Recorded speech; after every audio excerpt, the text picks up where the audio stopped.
Got a big storm going on. Put you guys there in the backup.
What did you say?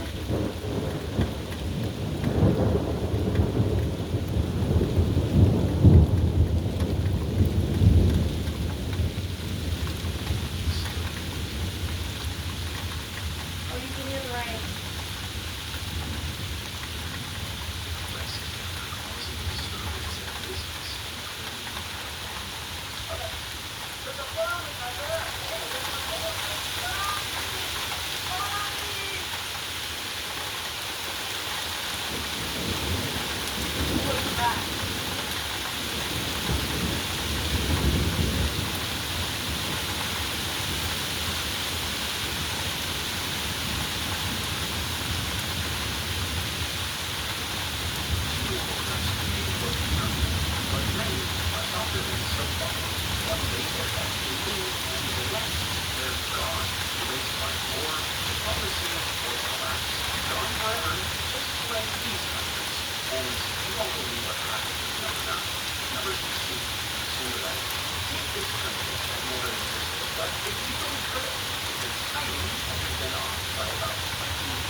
Of Rio Grande do Sul. They thought they were being too tightly controlled by a central government that didn't care about their interests. It undermined them by taxing the charqui, a salted dried beef they produced, while allowing cheaper imports from Argentina and Uruguay. They wanted more of a say in their local affairs and were influenced by the Republican ideals surging throughout the world. So, the Ragamuffin War began on September 20th, 1835. It earned its name from the fringed clothing worn by the rebels, the iconic gauchos, who declared the formation of a new nation, the Rio Grandense Republic, on September 11th, 1836. The new country would soon have an ally in its struggle for independence from the dastardly empire. We'll get to that one in a bit, because their fates were intertwined. For now, all you need to know is that the Rio Grandense Republic lasted for 8 years, 5 months, and 19 days, just a little bit shy of the Republic of Texas. For now, let's turn to another little republic across the Pacific that also tried its hand against the rise of an empire. A republic with a very unique constituency. Number 13, the Republic of Ezo. In 1853, Japan was retro, to say the least, and not in the cool way. It was a land frozen in time, isolated from the world, locked in the 17th century under the rule of its Tokugawa shogunate. You know, the one that inspired that hit show from 2024. Then, the Japanese in Tokyo Bay watched as large, well-armed black ships loomed on the horizon. These visitors from across the Pacific made a simple demand under the leadership of Commodore Matthew C. Perry. Open Japan up to American trade, or else. Naturally, Japan agreed. It's hard to say no when you're staring down a fleet of warships and a wall of cannons. But Perry and his largely forgotten boss, President Millard Fillmore, sparked more than they ever anticipated. Their gunboat diplomacy set off a wave of modernization almost without parallel in the history of the world. Less than 20 years later, Japan was transformed. The Tokugawa shogunate was gone, except in one place, which would soon look like anything but a shogunate. In January of 1869, the shogun's remnant forces fled to Hokkaido, then called Ezo. The fleet's admiral, Enomoto Takeaki, took charge and created the Republic of Ezo, with the help of a couple of French military advisors, Jules Brunet and André Cazeneuve. The Republic of Ezo didn't have long to live.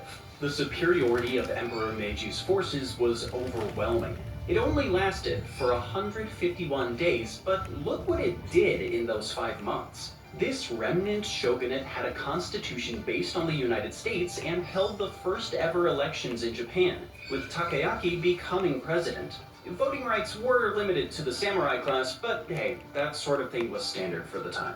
It might have been one of the world's shortest-lived countries, but the Republic of Ezo set a precedent for how Japan would structure its government. Takeaki's rebellion was forgiven, and he became an important figure in the rapidly modernizing Japan. All's well that ends well, at least here. But if you head east to North America, you'll find a different story that's a little less serious. Number 12. The Great Republic of Tax Evasion. Drive 61 miles 98 kilometers northeast of Sacramento and you'll find an unusually named town, Rough and Ready. With a population of 905 in the 2020 census, it was formerly known as the Great Republic of Rough and Ready. A decade before the Civil War, this tiny place decided to set a precedent the self-declared Confederacy would follow. It declared its secession from California and the United States. Fortunately, it wasn't to protect slavery. The people here just wanted to shelter their gold from the taxman. A plaque in the town's center records the details. In 1850, a new mining tax was put in place, sparking a mass protest on April 7th. Supposedly, an officer named Colonel E.F. Brundage delivered a manifesto declaring the place's independence. He was naturally elected president under its constitution, but his rule only lasted 3 months. It turns out that running your own country is a harder business than mining. So maybe the tax was worth it after all. On July 4th, the Great Republic of Rough and Ready dissolved and rejoined the Union. Even now, though, the secession day of April 7th is the biggest event in town. If you want to say you've been to an unusual party, this commemoration of one of the world's shortest-lived countries might be for you. And now, back to Brazil. There was an even shorter-lived country that popped up there. Number 11, the younger Ragamuffin Republic. Have you ever heard of the free and independent Catarinense Republic? No? Let's look at Brazil's Ragamuffin War again. As their compatriots to the south struggled with imperial authority, the locals in the province of Santa Catarina were also growing restless. They didn't like the high taxes imposed on their salted beef either. Who does?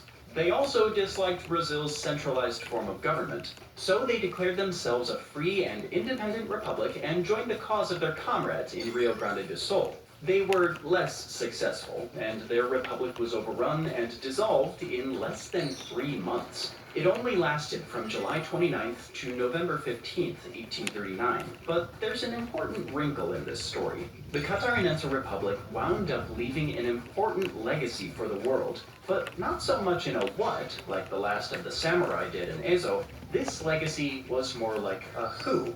There was an Italian among the ragamuffins in Santa Catarina, hiding out there after he was sentenced to death for taking part in a revolt back home in modern Piedmont.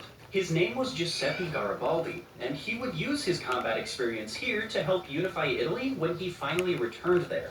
That's why he got one of his nicknames, the Hero of Two Worlds. Maybe modern Catarina should ask the Italians for some sort of favor to pay them back. Okay, so what about the fate of that other republic we talked about before? Let's get to it. The Rio Grandense Republic further to the south lasted a lot longer, but it was ultimately a losing effort. The empire gained the upper hand, and both sides agreed to the Treaty of Poncho Verde on March 1st, 1845. The Rio Grandense Republic was dissolved, but everyone who had taken part in it was granted amnesty. The Ragamuffins wound up having the last laugh, though. The Empire of Brazil didn't even make it to the end of this century. Pedro II was overthrown in a coup in 1889. The empire they hated is now as much of a historical curiosity as their fledgling republics. The end of the Empire of Brazil was an early harbinger of things to come. The 20th century saw the end of empires all over the world, but like in South America, the results weren't always smooth. Number 10. The first and second Zanzibars. The Zanzibar archipelago off the coast of modern Tanzania is a strategic location. This made it a target for outside influence, and decolonization can make for some turbulent times. The Sultanate of Zanzibar was technically already there, but it was basically under British rule as a protectorate. Then the British left on December 10, 1963, preferring the Sultanate to remain under Jamshid bin Abdullah. And you can guess what happened next. Without Britain's help, he only stayed in power for another month. A coup took place and the Sultan was gone. The People's Republic of Zanzibar was declared on January 12, 1964, with Abiy Karume as president at the head of a socialist government. But he wasn't the only one there. Karume hadn't led the actual revolt. That came by way of a Ugandan named John Okello. He was a hot-headed guy, and Karume tried to keep him away from politics with the honorary title of Field Marshal. But that didn't stop his followers from brutal reprisals against Zanzibar's Arab and Asian population. Sources vary on how many were slaughtered.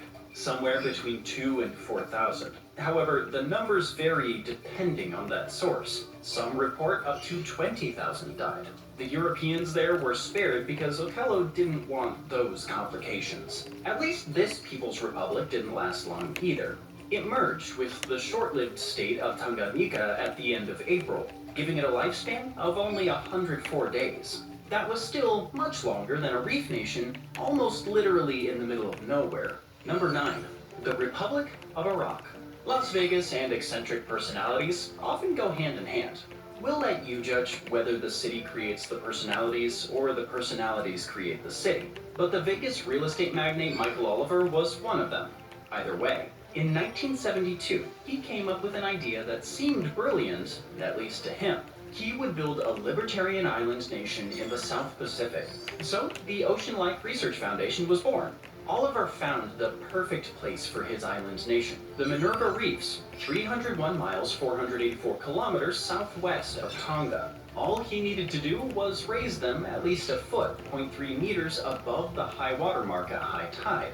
Do that, and under international law, he could legally claim sovereignty. Dinners for the week. Ribeye steaks, drumsticks, And pescatarian now. Atlantic salmon, Mediterranean herb salmon. I thought you were a Capricorn. Shop Aldi first, and cover your week for less. It's an Aldi thing. Nature Maid. You take care of them, we take care of you. Oats by Super Hydration. Vitamin booster for 24/7 healthier looking skin.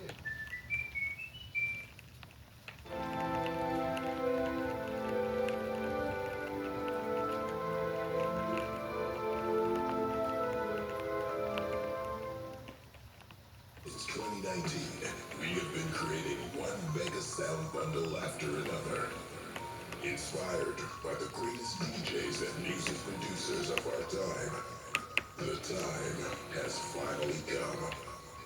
The Ultimate Producer Bundle 2025 is out now. 24 sample packs in one bundle. 14,000 premium sounds containing vocals, melodies, drums, sound effects, MIDI files, and much more. Revolution. Inspiring music producers worldwide.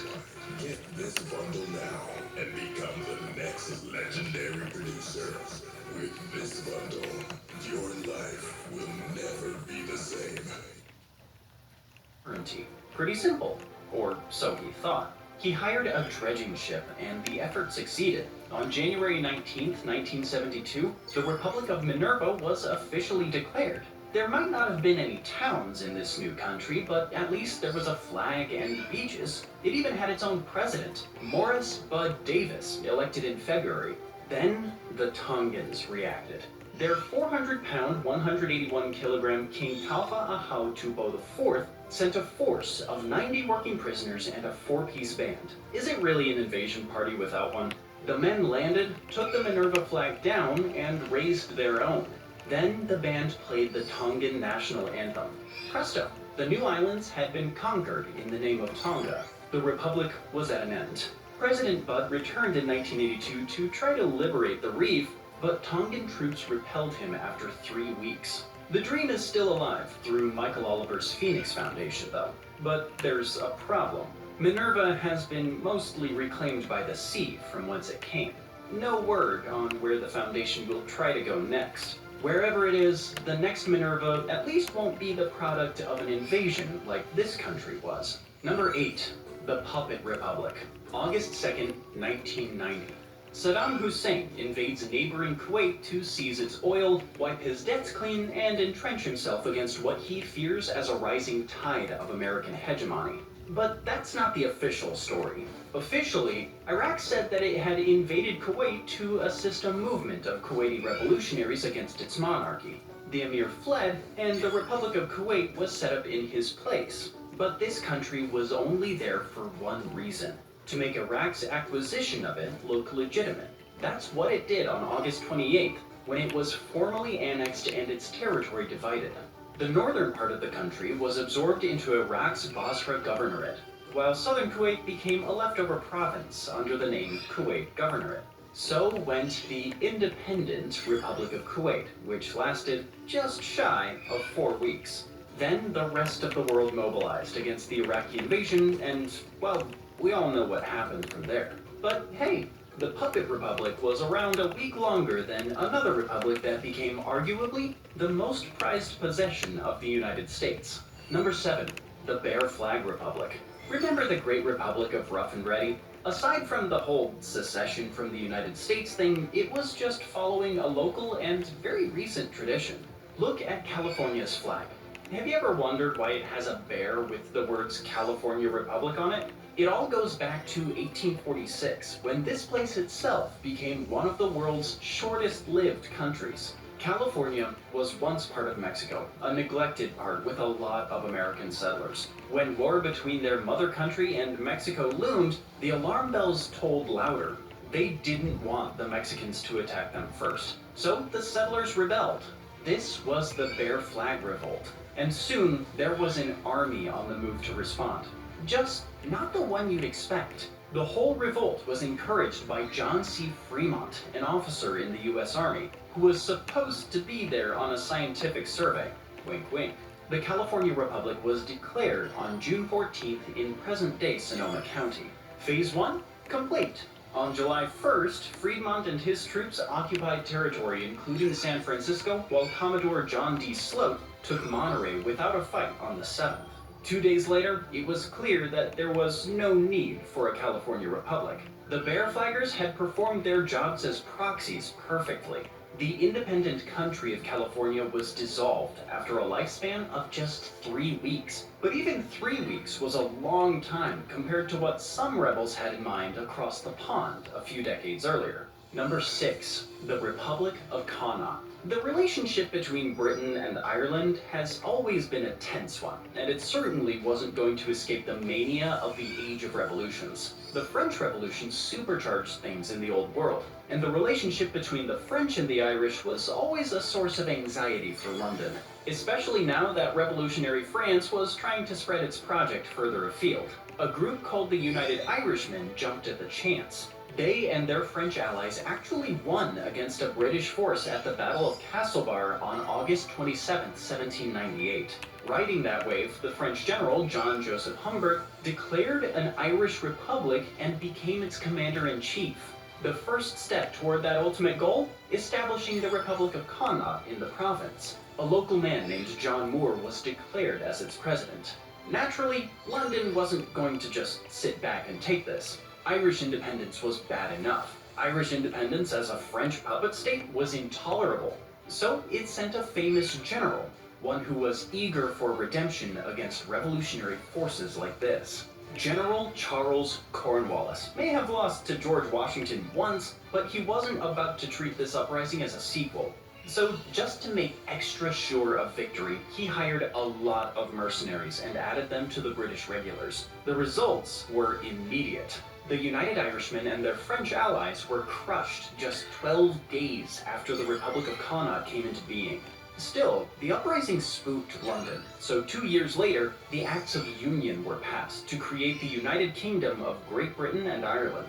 12 days doesn't sound like very long, but the 1798 independence movement in Ireland lasted 3 times as long as another doomed effort far to the north. We've seen tax-free republics, utopian reef states, and dictators flexing their power, but things are about to get even stranger. Number 5, the Northern Island Nation. The 18 Faroe Islands have a history of being bounced around from one owner to the next. Maybe that's not surprising, given their location and size. They're just a small archipelago between Iceland, the United Kingdom, and Norway, but they have a distinct people and language, Faroese. They're the product of Norse adventurers who ventured to the British Isles and mingled with the people there. Their descendants in turn moved up to the archipelago. Norway claimed sovereignty over the islands for the better part of their history, but then the union between Denmark and Norway broke down in the early 19th century, and the Danes got the islands. DNA tests have shown that the Faroese Islanders are closer in relation to those of the British Isles than to Scandinavia. Naturally, the Danes tried to impose